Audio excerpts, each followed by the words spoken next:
Well, hello and welcome to the Kavod Family Podcast. My name is Casey Wilson, and we have Justin Bohner, and we have a friend, a guest, a brother in town, Dane Copple. How are you, man? Very good. How about you? Yeah. Good. Justin, you know Dane far better than I do. Your time with him goes back, although you're from California, so we've got this thing. Wouldn't know much about that. I'm from Florida, though. There's a good part to California up north, right? There's a good portion. Good part. I'm not from the good part. It's constantly on fire. But give us a rundown. Tell us a little bit about Dane, and then maybe you can share a little bit about your background and how you ended up out here in Franklin. Yeah, I mean, I kind of just know Dane in a tertiary way. We had friends who were friends. I had some family that was friends with him. We met probably. Well, how old is Porter now? He's like 8. John's son. He's like 8. So that's really like the first time we met. Was the announcement of Porter, I think. I remember we were at the back of the Bowery when it was still the Bowery. Oh, yeah. Yeah. That was the first time we met, and then we saw each other off and on because you lived out of town. Yeah. But really in the last year, we've kind of struck up more of a friendship, more of a brotherhood with attending the same church and being involved in the same kind of stuff. So, known of you for a long time, but we've gotten closer over the last year. So, yeah, if you could just give kind of the elevator pitch of kind of your life. Like, who is Dane? Yeah. Who is Dane? Just real quick, before you dive into this, for those tuning in, this episode, we brought Dane in. He's had probably the most experience out of all of us with the relief work that took place up in Broward County, Asheville. You were over in Swannanoa, correct? That's where you spend a lot of your time? Yeah. And so we just wanted to have a discussion around what was going on up there. We're about 60 miles west of where the major disaster took place. It was about a month ago that this went down with Hurricane Helene, and it's been long enough now that I think we can have a conversation around the different things you saw, the different things you experienced, how God's working up there in your life, what he's doing now. So that's what you're tuning in for. Okay. Mm-hmm. That's why Dane's here. Does that work? Mm-hmm. Yeah. Give us a rundown, brother. Tell us about yourself. So I'm a pastor's kid. My dad, he's been involved in ministry for a long time, even before I was born. And then when I was about 4 years old, we moved to Russia. You moved to Russia? Yeah, we were Russian missionaries, and we started off in Moscow, and then went to St. Petersburg, and that was in like 90, 91 to about 95. And we were sent out of church in Southern California, ended up in Florida, North Carolina. I found North Carolina, and I'm never again. I love this town so much. But yeah, more recently, been a Christian my whole life, but really this year has been a time of just incredible growth. A lot of just reading and trying to put things into practice and really trying to do it for real. Not just leaving it on the table, reading it, and then just moving on, actually putting things into practice and trying to let God change my life and, get rid of things I need to get rid of. And so what year were you born? How old are you? 87. So I'm 37. 87. So you were a little dude when you were over in Russia. Oh yeah. Do you remember any of it? Yeah. Yeah. So there was this, kind of like a coup attempt type thing that happened while we were there. And it was right after we got there. And, it's got to be weird for my dad. I always credit him because Russia was the enemy his entire life, right? So, he used to hide under the desk because the Russians were coming and the nuclear scare and everything. And then here we are ministering to these people. And he's brought I'm the youngest, but he's brought his whole family there. And here, just a couple months later, tanks are rolling down the street and everything's kind of chaotic. So he's got to be thinking, God, where are you? Was Dad church planting, or what was he doing over there? Yeah. He was a pastor, and we were planting a church. And I think at the end of the day, by the time we had left, we had planted 3 churches. And I want to say 2 of them are still in existence. Really? Yeah. And what was the church you got sent by? Calvary Chapel, Chino Hills. Dude, I used to run around on that campus. I know that place, Jack Hibbs. Yeah. Good people. Great church. Yeah. Yeah. All right. So you ended up in Franklin. What do you do now for work? I'm in construction management, so I work for a large construction company that does a lot of utility work, and all kinds of work, but I'm in the utility sector. So, for the people that are listening, like I said, we're about 60 miles away from where the big portion of disaster took place, right? We're down in you can't call it the foothills. We're down a little bit from Asheville. The closest kind of main points that got hit were Waynesville, which is about 45 minutes from us. Right. And then from there all the way through Broward County. And you were on, Swannanoa, that's where you spend a lot of your time. That's kind of northeast Asheville area. Yeah. Yeah. North of the Interstate 40 and right next to, it's all chaos up there right now, man. Yeah. So that's where the Big Ingles was. And if you heard about the distribution and all getting shut down for supplies coming out of Ingles, food and everything there, that's where a huge part of disaster took place. Yeah. And gosh, I remember we went up and we did a day together just serving a family friend, mucking out her basement and cleaning it up. And then you went back and spent a week up there with Samaritan's Purse. Yep. Dude, what was that like? It was awesome. I mean, I have nothing but good things to say about Samaritan's Purse and their operation. They just got it together because they do this all the time. But it's the thing that was the most impressive is, you're doing the work, but they always want you to take time to talk to the owners, and it is a missionary outreach. This is about sharing the gospel with people, and then being just the hands and feet behind it. So give us a rundown, because a lot of there can be that impression when it comes to Christian relief work that it's a bunch of children that don't know how to pick up a hammer and they're there just to run around and share the gospel with people, and they're not helpful. They don't do anything. That's world changers. And I was one of those kids many times. Is that what it was like, or was it fruitful? Was it helpful? Oh, no, definitely helpful. I mean, and the people will tell you that, people that are being helped. At the house that we were at for most of the week, their car was in there and their car was totaled, and we had to like push it out, get all the mud out. I mean, it would have taken, if they had just tried to do it themselves, it would have been weeks and weeks. So let's walk through maybe day by day. Does that work? Sure. Because for those that have never heard what it's like, or maybe you donated to Samaritan's Purse and you want to hear what somebody's experience was like. You showed up Monday, Tuesday. You show up in the morning. You get your. How does it go? Like an orientation. They go over some safety stuff, especially, which is great for people who don't have any construction experience, or maybe this is their first time out there. They give you an orientation about basic safety things, and then what we're doing, what the purpose is, what the mission is behind all this. That it's not just ripping drywall off or tarping a roof. That it's about sharing Christ. And then from there, you get your shirt. Everywhere's the same orange shirt. And then you go meet your team leader, and you go to the site, and, you can go for like half a day in the morning, half day in the afternoon, or the entire day. And there's people that stay over, but the nice part is it's very free. So if I were to go back right now, I could go this afternoon and just sign my name. And now that I've had the orientation, just go help. Check in. Yeah. Oh, okay. Yeah. So there's not like there's not a lot of wasted time. No, there's not a lot of wasted time, and everything is kind of fluid though, because everybody's got different schedules, and that's the good part, is that you can just help in whatever capacity you can. Okay. So we had a group from Michigan that came for just a couple of days, and they stayed, and then there were some people who drove hours and hours to work just the afternoon shift, and then they were back on their way. So you saw a group from Michigan drive down, and they showed up with chainsaws for 3 days? Yeah. They showed up with a whole bunch of very nice chainsaws, I might add. They had all the gear and everything. And so, that was what they wanted to do. But, sometimes the project doesn't have tree clearing, whatever it is. But yeah, it was just people showing up to share the love.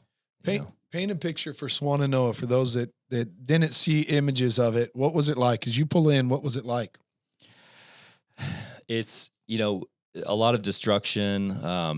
You see cars just like in the middle of a field somewhere, clearly that were kind of swept away. A lot of just abandoned stuff, obviously the insurance people are coming through, marking everything up and taking pictures, but a lot of activity. Mobile homes just completely shifted off their foundations. And it was kind of weird sometimes though, because there'd be like one house that was like pristine, totally fine. Yeah. And then the next house, like the roof is in the yard. It was very weird how it affected these houses differently. But, the whole community obviously was affected by everything. I mean, yeah, we noticed that in some of the places that we were trying to go to whenever we did that work day. We went another day before that to try to deliver supplies, and it was like just the concept of the flooding is interesting because it's not like a tornado where everything's going to get hit the same. Right. It was like one house could be 3 feet higher than the other one, and the grass is green and the house looks fine and the other house is gone. Right. Like it's just wild to see. Yeah. You're driving and it's like pockets of destruction. But Asheville and more the areas where you were at, kind of it was across the board, got hit pretty bad. Yeah. We didn't really make it into those kind of places where we There's did a our literal work. water line of like 5 feet that way, everything's destroyed. Yeah. 5 feet that way. Yeah. Like when we pulled in this one, I was shocked because everything looks good. And there's a guy, he was actually outside on a lawnmower mowing his lawn, the business that he had, literally 5 feet. And you see the water line and everything's just destroyed. Mm-hmm. And that's, my goodness. Yeah. Right. Yeah. And it was, I mean, how long's that stretch as you run through downtown? I don't know, to be honest with you. I mean, it was miles and miles for sure. Yeah, it feels like miles and miles of disasters. You go past the major grocery stores and you keep going. Yeah. And it's on your left, and it's on your right, and it's on your left again. And it just is, it's a lot. Yeah. And not even, there's the individual houses that were destroyed, but then there's like, I think that the water treatment plant got overwhelmed and is shut down right now. They're under a boil water notice to this day. And so there's all the infrastructure that's destroyed. So it's not like it's just everything only underground. affecting certain people. It's like everybody's getting affected by it. The cell phone reception was gone for a while. Everybody, had that issue. So, yeah. Excuse me. So tell me about the project that you were a part of. Was it one house for the week that you were there? Did you bounce around, go in different places? Just walk us through your experience. Yeah, so I was there for 4 days total, and 3 of those days were actually on one house. It was, we had some struggles, so it took a little longer, but saw that from the very beginning. So the house is just caked in mud, about 8-9 inches thick at some points. So it's just mucking out the garage, trying to get a place where they can bring their belongings to, and try to sort through and save whatever they can. I mean, you're talking about, some of these people, they have family photos and stuff. We were finding them hundreds of feet away in the field behind their house. Wow. All their belongings and things that you kind of, that you collect, especially over years and years and years, and it's just blown out everywhere. And a lot of the times it's completely ruined.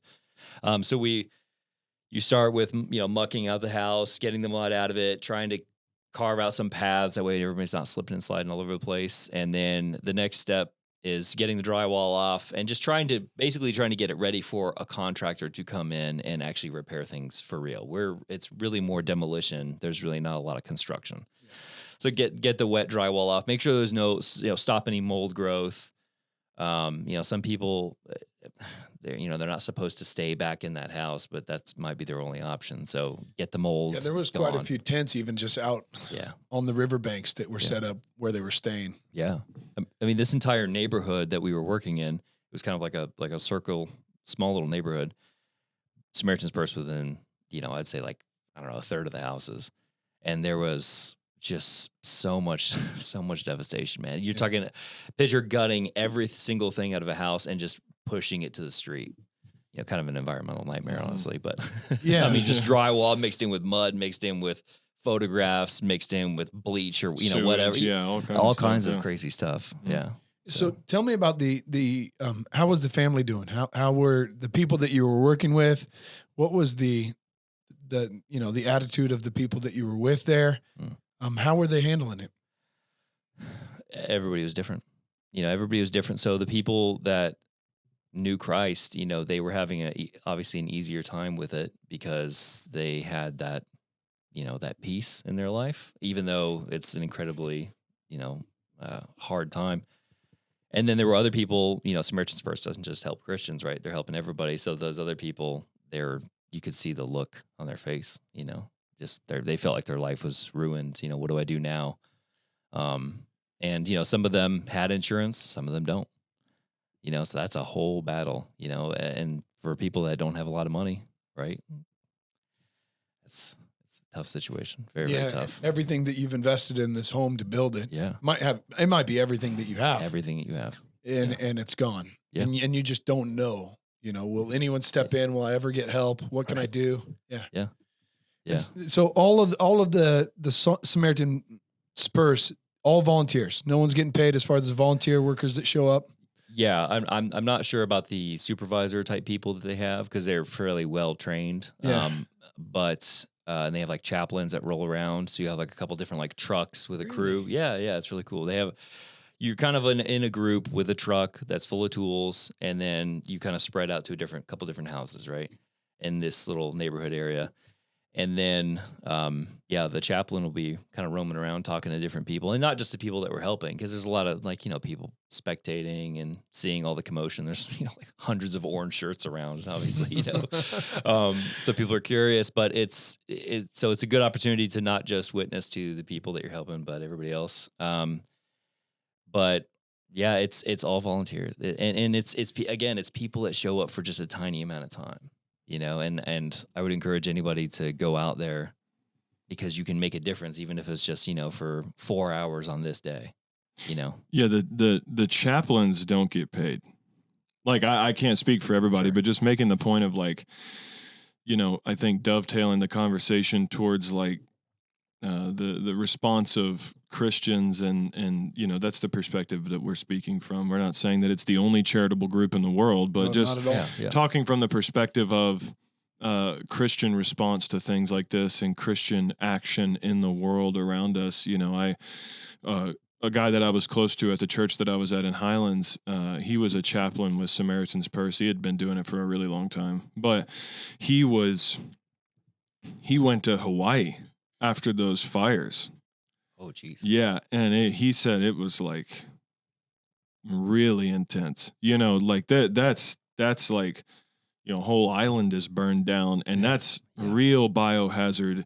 You have to wear like hazmat suits, and you can't go in certain places, and you're talking to people and they're haven't seen their family for a week because they don't know where they are. Yeah. Everything's burned to the ground. There's not even, you can't clean out the houses to stay in them because they're not there because everything burned to the ground. And, and I asked him, I said, so what, like, how do you get money? Like, is this just are you just volunteering?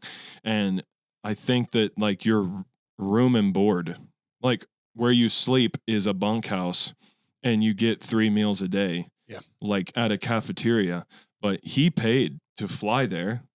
He paid to fly back, and he didn't get paid while he was there. So like just a point I'm trying to make of like not trying to glorify people, but the fact of the Christian response to disaster is oftentimes giving of ourselves. And I think that's a really important point to make in the face of everything going on in our country and our culture and our world.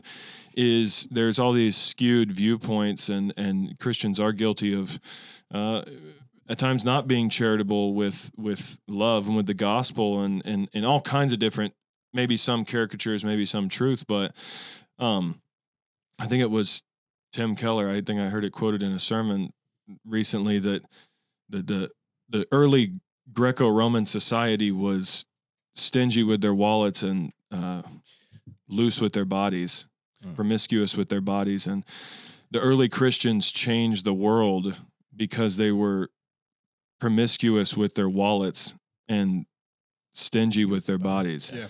Like they were the total opposite. Like when sex and free love and all this stuff was like the thing of the day in the early Greco-Roman society in the first century, the church was like, no, the ruthless monogamy, and even no wife, even not having children, not having a wife, and abstaining from those things. But yet the Greco-Roman culture was very much like, no, we keep our money. They're not like giving to society. They're not giving to the poor, right? And yet the church comes along and they're the total opposite. You know, the flip side of it, where they were giving everything away. Like Acts 2 says, they had all things in common. Like nobody had a need. If they needed a car, if they needed a wagon, they gave them the wagon. If they needed, they were selling things to be able to give to other people. And I think in times like disaster like this, like a storm, any kind of thing like this, I think it shows what we should be, and in many ways are doing all the time on a grander scale, right? If your church, if your family is supporting small missions and is doing small work, you know, incremental things for the kingdom of God, that's beautiful. Don't stop doing that. But I think there's a way in which it looks sometimes like Christians only really get activated when there's like a hurricane, you know, but I think it's because you see it on a bigger scale. And so maybe we can beat up the idea of how important that is to not only preach the gospel, to not only be in a faithful, biblical, godly church, to not only have a personal walk with Christ, but to go out and to, you know, show that to the world. I know you've been on more mission-related things than I have, but maybe beat that up as to why that is so important for the mission of God in the world. Yeah, because we don't want to look. It's not just Christians that are charitable. Generosity should be an attribute that everyone should strive for. You should be a giver. You should be charitable. You should be kind. You should be loving to your neighbor. But we can't just say that those qualities are not human. Those qualities actually are of God. He's the one that teaches us to do those things. So even if you deny God and don't believe in him and you find yourself charitable, you're taking on an attribute from your Father that you just haven't connected with him yet, right? And so we see that all over. And the way let's paint that picture, but let's do it like this. If you could put the gospel on the table and zoom way out, you would kind of see it in 4 stages. You would see creation, that God created all things. Then you would see the fall, that the world has fallen into some kind of sinful, rebellious nature. It's kind of stepped away from the perfection that God wanted to be in, right? And then it needed redeemed. It needed rescued, right? It needs that savior element. And then there's a restoration piece on the end to where you live rightly as a son or daughter of God. You live in response to who God is and what he desires for you. So that big narrative, right? Creation, fall, redemption, restoration. And so for the Christian, the reason why we hope, the reason why you pointed out that there's kind of an attitude to the Christians that are up there, because they walk around and they're not as deeply wounded or vexed as somebody that doesn't have this story that runs in their veins that says, wait a minute, when there's disaster, there's hope. The Redeemer comes in the disaster. So in many ways, like we see hardship, and even now when we work through things, I mean, the biblical view of counseling, when you start to butt heads and you start to work through things, it's almost like, game on. This is now when Christ is going to come in. Like the pride of man is finally realizing it can't do it on its own, and it needs intervention from someone, and that someone is Christ, right? Yeah. You get this in your marriage. You get to a point where you realize, we can't do it on our own wisdom. We can't do this on our own pocketbook, our own strength. We need someone, and for us, that someone is Christ. And so trusting in him is it's part of the narrative. It's part of the roller coaster. You can't make it through this life without going through some kind of shakeup that causes him to have to come in. Yeah. You know, that's just kind of, it's who we are. It's our story.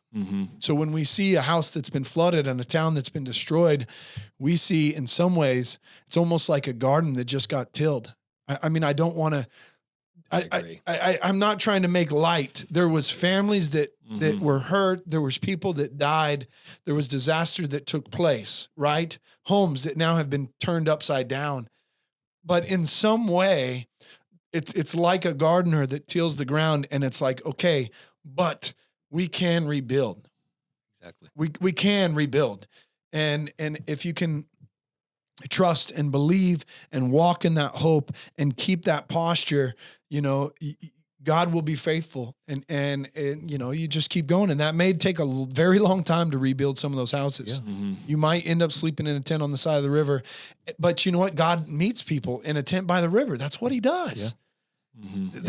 That's who He's our everywhere. God is, Mhm. Yeah. right? Yeah.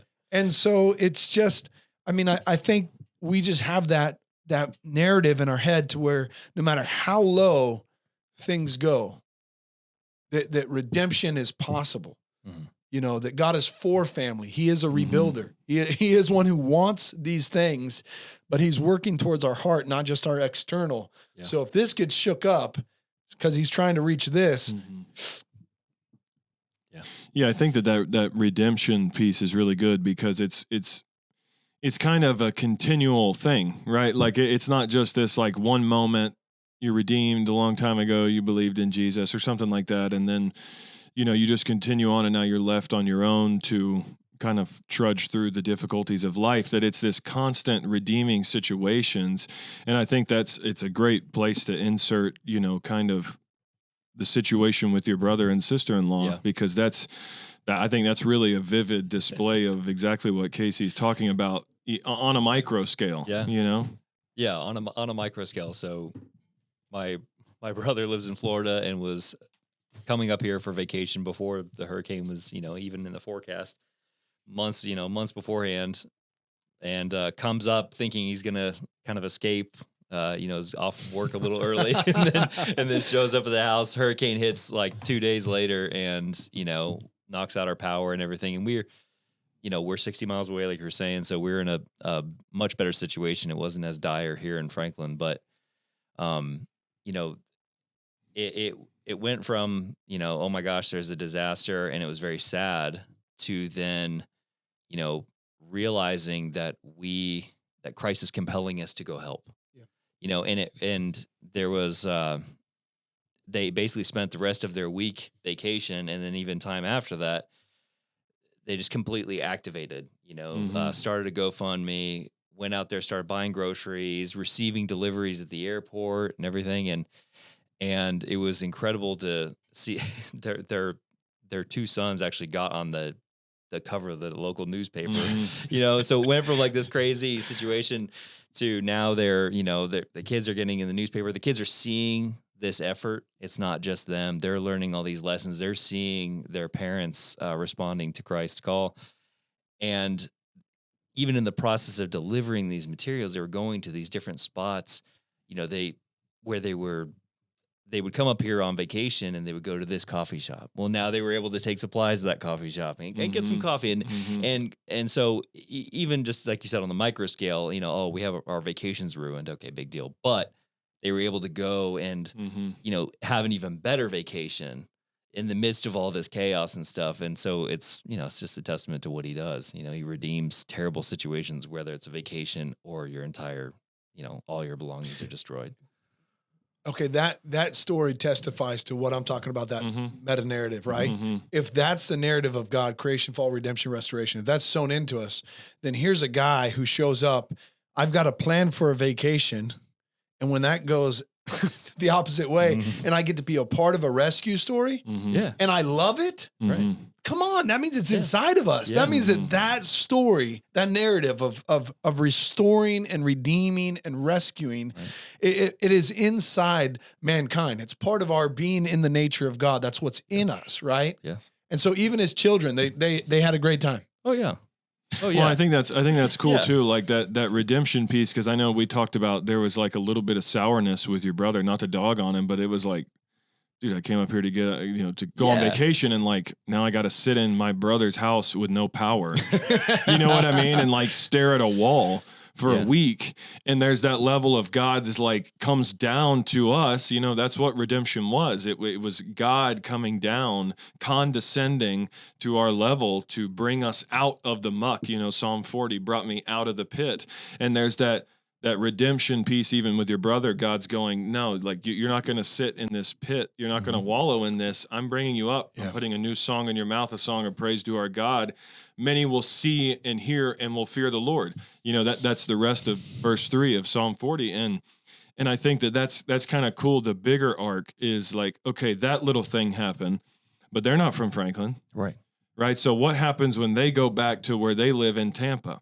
Yeah. All of a sudden you have a family of people who now have caught a little bit of a vision of what it is to actually live the Christian life outside of my own personal Monday through Sunday schedule, routine, go to church, go to work, go home, sing, pray, eat dinner, go to bed, that kind of thing. Right. Like now it's okay. Now their eyes have been opened, the scales have fallen off in some kind of way. And now God just took those people, that little light, and sent them somewhere else. And now that light continues to shine. And that kind of segues into the verse that we were tossing around before we started, about kind of how we view this, the restoration piece at the end, that after that redemption is the restoration, right? For God so loved the world, right? He loved creation so much that he sent his one and only son, right? Like that he will save the world, right? Like God is not content with a little, right? Like he's not going to do something halfway. Yeah.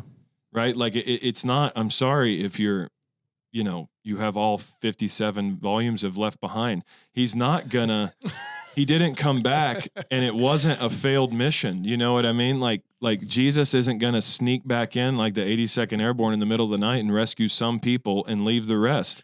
Like he said in Matthew 28, all authority in heaven and on earth has been given to me. Now go, and I'll be with you when you go. That's the Great Commission, right? Yeah. And so that dovetails into this in Revelation 22, which based upon our interpretation, you gonna read it? Is good. Yeah, but the New Jerusalem being the church of Jesus Christ, the bride of Christ, and the fact that the bride of Christ most displays the glory of her groom Jesus in the world. That's how Christ is seen in the world. That's the fullest revelation of Christ here on earth is the church. Right. And that's the local church. That's the capital C church, all believers all over the world. Yeah. But there's this verse beginning in chapter 22. It says, then the angel showed me the river of the water of life, bright as crystal, flowing from the throne of God and of the Lamb through the middle of the street of the city. Right. The city of God being the church flowing. These waters are flowing out of the city. Right? Not flowing into it, they're flowing out of it. Also on either side of the river, the tree of life with its 12 kinds of fruit, yielding its fruit each month. The leaves of the tree were for the healing of the nations. And there's this sense in which, for many of us, we look at the church, and the church has been co-opted in such a way that the church is downstream from culture. So whenever culture starts dressing like this or talking like this or walking like this or acting like this or believing like this, that water flows down and flows through the church. And now on the backside is the church looking like whatever that water was that they were drinking, right? The water comes down from the mountain, they start drinking it, and all of a sudden they look like the world, right? But what Revelation tells us, and I think what's been such a missed link in the chain, is the fact that no, the church is here, and the church is pumping out the water of life by the Holy Spirit, and that water is flowing over the earth, right? This isn't some dominionist NAR, Christian nationalism thing. That's not what I'm saying. What I'm saying is that this is biblical, that the waters go out and they nourish the earth, that kings bring their treasures into the church, right? That they bring the glory into the church, and that nothing unclean will come into it, and that this water of life is causing a tree of life to grow, and its leaves heal the nations. That this mountain in Daniel that crushes the idol of Babylon, and then the mountain, the rock grows into a mountain that covers the whole earth, right? That there's this victory, right? That there's this optimism that the gospel really is going forth, that the gospel really is working. And one of the primary ways that it does that is by ordinary people going out and just loving others by shoveling mud, or by cutting down a tree, or by helping at a homeless shelter, or by giving somebody a ride. Or it's just a matter of being awake and aware. Yeah. That's a word that we talk about a lot. It's just an awareness. Prayer is just an awareness of the fact that God is right here, right now. It's living life in light of an awareness of the presence of God, right? And going out and showing the gospel, and what I see happen in your brother and in your sister-in-law, and even in you and in all kinds of people, is the fact that when that fire is lit, when we really have caught a vision of God and his mission in the world, that will propel us to go out and have an awareness of the needs of people around us. And that is so often what changes people. I'm not dogging on street preachers. You do what you feel called to do. Get a 5-gallon bucket and stand up on it and tell people to repent. That's what started. That's what happened in the Great Awakening. That was George Whitefield. Yeah. You know, I'm not knocking that. That was Paul, right? But how often do we go, it's either that or nothing? No. Yes. What if we just go out and live like we actually care about the world, like we actually care about people, like we actually care about the gospel being seen, not just spoken, right? Yeah, and you don't have to. It's not all or nothing. Nothing, it's you can start with just a family, really like loving one family, pouring your time and energy into them. And if you have more room in your heart and your time and your, in your wallet, whatever it is, then you can expand out and keep going and keep going, I mean, it just doesn't have to be this grand thing or absolutely nothing. You got to sell everything and move to Africa and you might need to, right? Literally, you're saying the thoughts that I had, 10 years ago. I thought I was going to Africa and I was going to be a missionary. Like, that is it. And, God used this time for other purposes, and now I can help out in other ways. But I've been caught in that trap of all or nothing. It's either, the most selling everything, moving to the most remote area ever, or I'm just here in America doing nothing and, feeling, like a small little radical. World. Yeah. Right. That was the whole radical thing. Yes, you got to get radical and sell everything and move. Or you could just live like a Christian right now. Right outside your house. Right. Exactly. Like, and that's what changed things. I think that's the point that I'm trying to make is like, it's statistically provable that method changes the world. Yeah. There's more Christians on earth today than there were people on earth 2,000 years ago. Yeah. Like physically human beings. Right. So number one, the gospel is going forth to every tribe, tongue, and nation. Yes. But two, the fact that through humanitarian efforts, Christians have the market cornered in humanitarian aid, in giving of themselves and their time and their money to people, right? To people who are needy, not just to Christians. And that's a misconception. Christians don't just help Christians. Right. Christians help the world, right? Like, and I think that's just such an important note to strike here. Yeah, and that's not a pat on our back. No. I mean, in every ways, I would love to say clearly, Christians are like the moon, and if there's any good in them or any light in them, it's because they're reflecting the light that comes off the sun, right? And so we have to be very careful because on one hand, he is causing us to be bright. That's what the moon, right? So we have to change and we have to desire new things and do new things and become the hands and feet of our Father, right? That's what he's called us to be. And yet on the same time, there has to be that humble meekness that says, that lowly, poor spirit that says, no, there's no good in me. It's all of Christ. Like Paul says, right? I've done more than all of you. Yet it wasn't me, it was Christ in me doing the work. Yeah, what is he saying? It's Luke 16 or 17 when he tells the parable of the stewards, and he says at the end, when you do all that I've commanded you, say, we are just unworthy slaves. We've only done as we should have. As we should have. Who am I? I've only done what I was supposed to do. Right? Like an old boss used to say, you want me to say thank you for a good job? I pay you every Friday. You know what I mean? Like what? If you only knew what you really are, you would also say thank you. That we've only done what we were supposed to do. Like this isn't radical, just to bang that drum more. This isn't radical. This is just Christianity. This is the thing. Yeah. Like this is the whole thing is going out and living. Right? Like I like that analogy of the sun and the moon, but even more so than that, now with 2 Corinthians 3:18, the sun, not to play on words, but the spirit of the SON is living in us, radiating out of us. So even more so, it's the Christ, like you said, Paul said, Christ in you, the hope of glory. Yeah. Right? It's the Christ in us that's being seen. If it's Dane going to help people in Asheville, then they get nothing. They get nothing but mud out of their house. 100%. Right? Then you continue on in life with just a house that's clean, right? But if it's Christ compelling us, right? The love of Christ compels us to speak and to live, right? Not our love for him, but his love for us that constrains us. It binds our minds and our hearts to say, if God so loved me, I need to go love them. And in none of that equation am I the one doing it. Like, well, I'm not the one. I would rather not. I would rather not give away money. I would rather not give away time.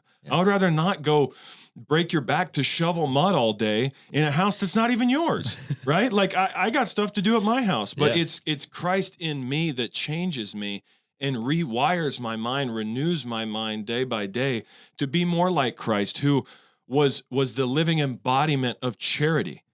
Like he was the living embodiment of charity and hospitality in saying, now partake of me, right? Like, you want bread and wine, take it from me, right? Take it literally, physically from me, right? Water of life, right? Daily bread, I will give it to you, right? God is a God of charity, like Casey was saying. And so, of course, it's not us doing it. It's us physically going out, but it's God is the one that's doing it in us. Yep. And if we get that wrong, then we lose who gets the glory in the end, right? We actually lose satisfaction, because if we become the end, we're not made to bear that kind of glory. Like, we're not made to bear the praise. God is the only one who has the capacity to receive praise with meekness, right?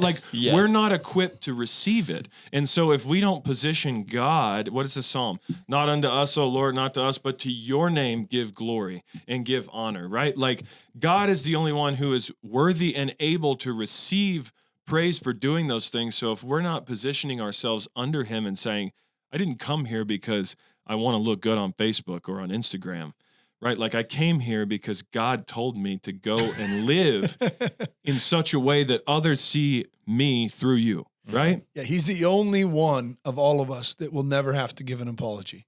Yeah. Out of all the things that have ever happened, he will never have to apologize. And yet we, even having been transformed, spend much of our time looking into the people that we love, that we say we love, failing them, and having to go back to even wives and children and family members to say, I'm sorry. I'm sorry for how I behaved. I'm sorry for what I said. I'm sorry. That's not of Christ. That's not him. That's not what God wants you to feel and experience through me. I'm sorry. Like, that will always be part of our posture. Yeah. It just is as a son and not the one, right? It just is the way it is. So, gentlemen, let's bring this kind of to an end and close this up. In many ways, I'm just going to shoot straight. If you look at the disaster that took place, in many ways, that was all of our hearts before Christ. If you look at, just shoot straight. The mud that you saw in the house, everything torn up, roofs off, just the disaster, the cars covered, everything. If you get real honest with yourself before Christ, that is me and the disaster that I'm creating behind me. This is the wreckage I'm bringing upon my family. This is the wreckage that I'm bringing upon my own life, my own heart. This is what I have done, right? And so when we look at the physical world, in many ways, there's a parallel, and it's a parable of what's going on inside the hearts of men and women all day long, right? And so maybe you've been there. Maybe you've been there in your marriage. Maybe you've been there in your business. Maybe you've been there in your life, where you would sit down and you look back and you just go, you know what? The truth is, my hands and my labor, it can leave a wreckage. I'm given to sin. I'm given to things. I'm given to desires that just are selfish, and they create a storm, a disaster. And God can come in. The light can come into that kind of darkness and conquer that and clean it up, right? And he can muck out your heart. He can muck out your house, and he can rebuild the walls so that way your family come underneath a roof that's stable, and they can begin to flourish. Like, that is that is what God does. Yes. And he's the only one that can. He is the only one that can do that completely. I mean, if you're taking that analogy a little further, it's like he's the one that actually not just demolishes things and gets it ready for the next party to come in. He is the one that restores everything and makes it even better than it was before. It's every single problem that is out there is solved by God and by people following him. Every single problem. Look at just like open your door and look out at the world at all the problems. He's the only solution. We have all these Band-Aids for big gaping wounds, but Christ is the one who restores. Yeah. That's good. Well, if you're still listening, thank you for sticking with us. The Kavod Family Podcast. Kavod is a word that means honor and weighty. And we hope to point that direction towards Christ. He's the one that deserves all the glory, all the honor, all the weight for everything that we do. He really is. And so turn to him, trust in him, put your hope in him. Have a good day.